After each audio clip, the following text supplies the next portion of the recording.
Hi everyone, कैसे हो आप सब। तो चलिए आज मैं आप सबके लिए एक्सप्लेन करने जा रही हूँ फ्लैश सीजन 5 का एपिसोड नंबर 6। तो पिछले एपिसोड में हमने देखा था सिस्को ने हैक कर अब डिवो के 4 सैटेलाइट की एक्सेस अपने अंडर ले ली थी और फिर सभी मिलकर सिकैडा और थॉमस यानी कैथलीन के पिता को ढूंढने में लग गए थे, क्योंकि कैथलीन को ऐसा शक था कि उसके पिता अभी मरे नहीं बल्कि जिंदा है। तो चलिए फ्रेंड्स, इसी के साथ स्टार्ट करते हैं अपनी आज की एक्सप्लेनेशन एपिसोड नंबर 6 के साथ, जिसकी शुरुआत जीटर कैफे से होती है, जहां पर एक लड़की कॉफी लेकर बाहर निकल रही होती है कि तभी हम देखते हैं सिकैडा भी इसी कैफे में बैठा होता है। अब जैसे ही ये लड़की सिकैडा के पास से गुजरती है, सिकैडा का डैगर चमकने लगता है, मानो ये बता रहा हो कि ये लड़की एक मेटा ह्यूमन है। अब चूंकि भाई सिकैडा के सिर पर तो मेटा ह्यूमंस को खत्म करने का भूत सवार था, वो बिना देर किए ही इस लड़की के पीछे आने लगता है और आकर इस लड़की पर अटैक करता है। तब हम देखते हैं सिकैडा के डैगर ने बिल्कुल सही पहचाना था, ये लड़की एक मेटा ह्यूमन ही थी।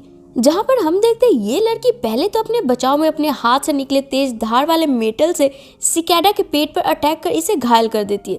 तब सिकैडा अपनी डैगर इस लड़की की तरफ फेंकता है, जिसके संपर्क में आते ही इस लड़की की पावर ब्लॉक हो जाती है और ये डैगर सीधे सिकैडा के कमांड पर इस लड़की के पीठ में जाकर घुस जाती है, जिससे कि आज सिकैडा एक और मेटा ह्यूमन को खत्म कर देता है और फिर बोलता है, तुम जैसे को जिंदा रहने का ना कोई हक नहीं है। तो अब आगे स्टार लैब में डिवो के सैटेलाइट को एक्सेस कर सिस्को इससे यह मालूम कर लेता है कि इनलाइटमेंट डिवाइस जब नष्ट हुई थी उससे टोटल 46 फायरबॉल्स नीचे टाउन में गिरे थे, जिनमें से कि सबसे बीच और पावरफुल कोर पार्ट से सिकैडा का डैगर तैयार हुआ है।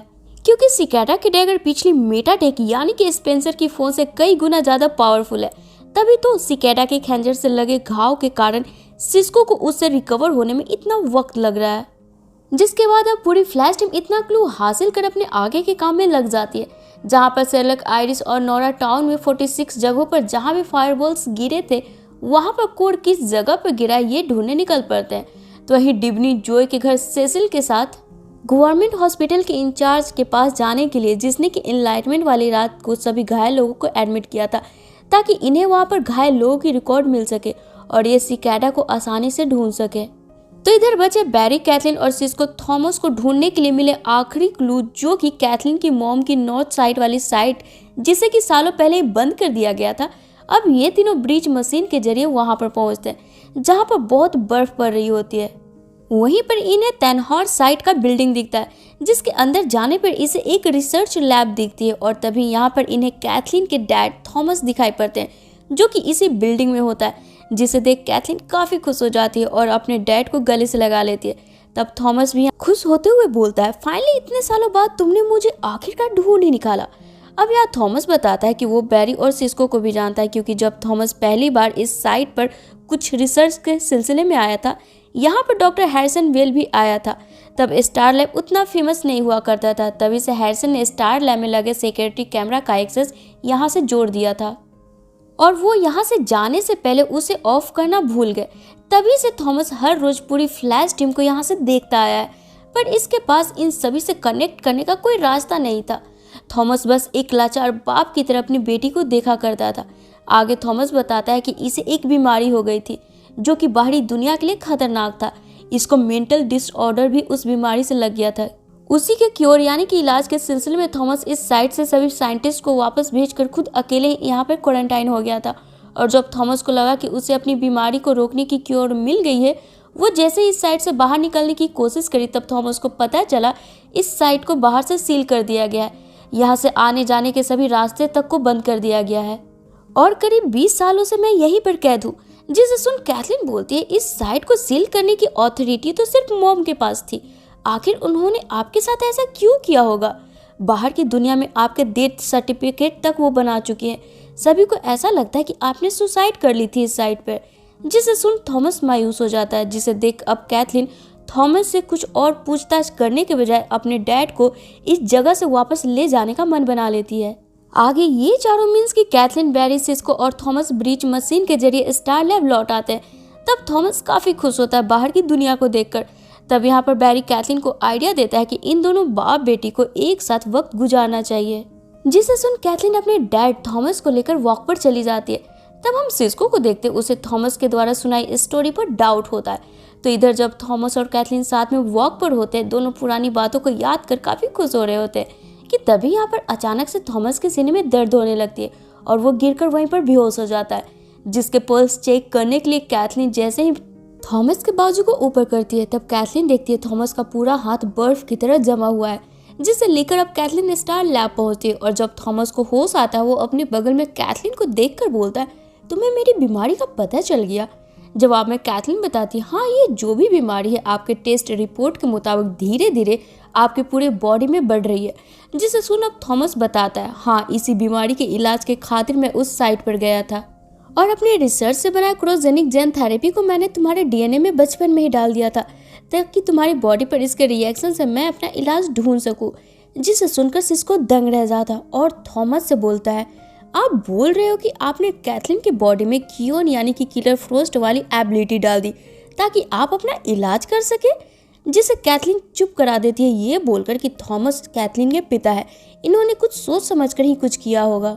और फिर कैथलीन अपने डैड को बताती है कि किलर फ्रोस्ट तो अभी भी मेरे डीएनए में मौजूद है, तो मैं ऐसा करती हूँ, अपने सेल से एक सीरम तैयार कर आपको इंजेक्ट कर देती हूँ, शायद इससे आप ठीक हो जाओ।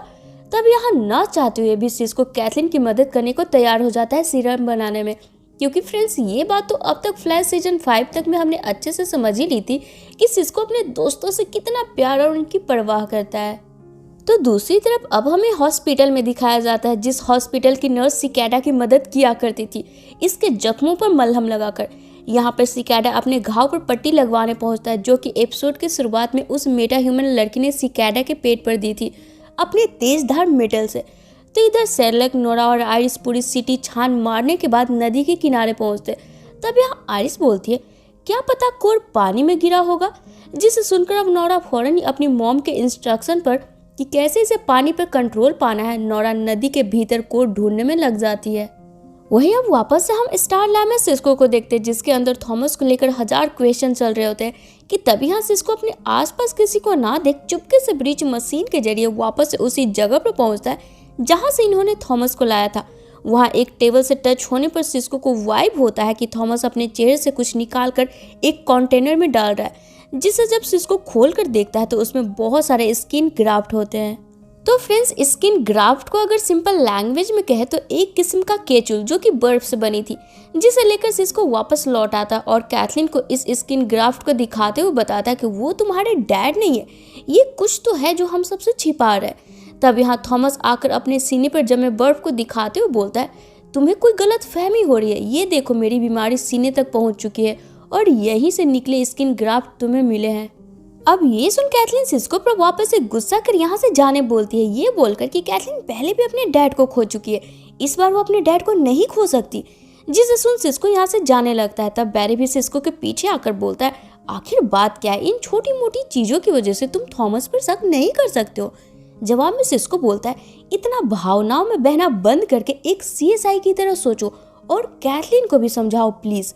जिसे सुनकर अब बैरी कैथलीन के पास आता है। तब बैरी देखता है कैथलीन अपने सेल से तैयार किए सीरम को अपने डैड को देने जाने ही वाली होती है।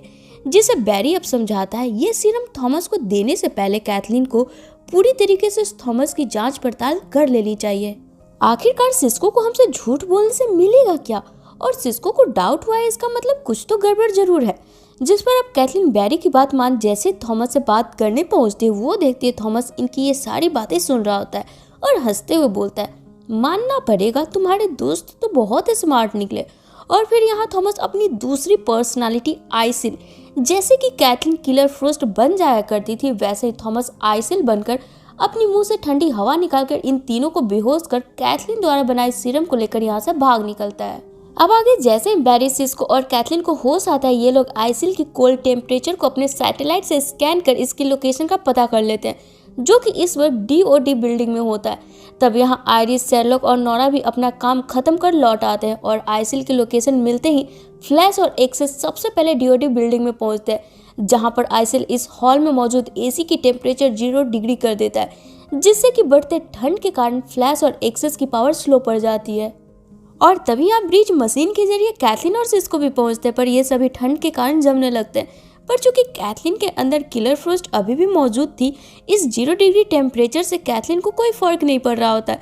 तब सिस्को वहाँ कैथलीन को फौरन ही आइसिल के हाथों से सीरम छीनने बोलता है, क्योंकि आइसिल ने ये सीरम जानबूझकर कैथलीन के डीएनए से बनवाई थी, ताकि इसके इस्तेमाल से आइसिल अपने अंदर थॉमस यानी कि कैथलीन के पिता को हमेशा हमेशा के लिए मार दे, यानी कि आइसिल पूरी तरीके से थॉमस के बॉडी पर काबू पा सके। अब यहाँ कैथलीन जैसे ही आइसिल को रोकने के लिए अपना हाथ आगे बढ़ाती है, यहाँ पर कैथलीन के अंदर से किलर फ्रोस्ट भी वापस लौट आती है और सबसे पहले तो इस सीरम को छीनकर तोड़ देती है, जिसे देख आइसिल खुश होता हुआ किलर फ्रोस्ट को बोलता है, तुम मेरी बेटी हो, इन लोगों का साथ छोड़कर मेरे पास आ जाओ, हम साथ में बहुत खुश रहेंगे। जवाब में किलर फ्रोस्ट बोलती है, आप जैसे सेल्फिश शख्स मेरे डैड नहीं हो सकते, मेरी फैमिली ये फ्लैश टीम है और कैथलीन है। तब आइसिल यहाँ किलर फ्रोस्ट को चकमा देकर यहाँ से भाग निकलता है। तब फौरन ही किलर फ्रोस्ट भी एसी को ऑफ कर वापस से कैथलीन बन जाती है। तब बाकी की टीम भी अब खुद को नॉर्मल कर सभी स्टार लैब अब लौट आते हैं, जहाँ पर सभी वापस से आइसिल को ट्रैक करने की कोशिश करते हैं, पर वो इन्हें कहीं नहीं मिलता। तब कैथलीन काफी मायूस हो जाती है, जिससे कि अब इसके फ्रेंड ये प्रॉमिस करते हैं कि ये लोग आइसिल को ढूंढकर उनका इलाज कर थॉमस को वापस ला कर ही रहेंगे। तब यहाँ कैथलीन बोलती है, मेरी मॉम को आइसिल के बारे में सब पता था, वो जानती थी कि आइसिल मुझे नुकसान पहुंचाने वाला है, इसलिए उन्होंने आइसिल को वहां लॉक कर छोड़ दिया था। अब तक कितना गलत समझती थी ना मैं अपनी मॉम को। आगे अब यहाँ सिस्को कैथलीन को एक डिवाइस देता है, जिससे कि कैथलीन जब चाहे जब अपनी सेकंड पर्सनालिटी यानी कि किलर फ्रोस्ट से बात कर सकती है। तभी यहाँ आइरिस सभी को स्पीड लैब में बुलाती है, जहाँ पर नोरा इनलाइटमेंट डिवाइस के कोड को लेकर आती है, जिसमें कि सिकेडा के डैगर के जैसा निशान भी बना होता है, यानी कि सिकेडा का डैगर इसी कोड का एक टुकड़ा है। और साथ ही यहाँ डिब्नी और सेसिल भी एक रिकॉर्ड लिस्ट लेकर आते हैं, जिसमें कि इनलाइटमेंट वाली रात को घायल हुए सभी शख्स की रिकॉर्ड थी। तो वहीं अब एपिसोड के आखिर में हमें वापस से सिकेडा को उसके घर पे दिखाया जाता है। वो अपने घाव के दर्द से तड़प रहा होता है कि तभी यहाँ पर वो हॉस्पिटल वाली नर्स भी आती है और सिकेडा को ऑर्लिन नाम से पुकारती है और फिर इसकी इलाज करने की कोशिश करती है। तब यहाँ पर ऑर्लिन यानी कि सिकेडा नर्स को बताता है, ये जख्म और ये दर्द सिकेडा को और भी ज्यादा ताकतवर बना रही है। और इसी के साथ ये एपिसोड यहीं पे खत्म हो जाती है। तो फ्रेंड्स, इससे आगे की स्टोरी देखने के लिए ना आप हमारे साथ यहीं बने रहे। और आपको वीडियो कैसी लगी कमेंट में बताना बिल्कुल ना भूलें। और साथ ही वीडियो पसंद आई हो तो वीडियो को लाइक कर हमारे चैनल देसी बुक को ऑल बेल नोटिफिकेशन के साथ सब्सक्राइब कर ले, ताकि मैं जब भी नेक्स्ट वीडियो डालूँ ना आपको उसका नोटिफिकेशन मिल जाए और मुझे आपका सपोर्ट।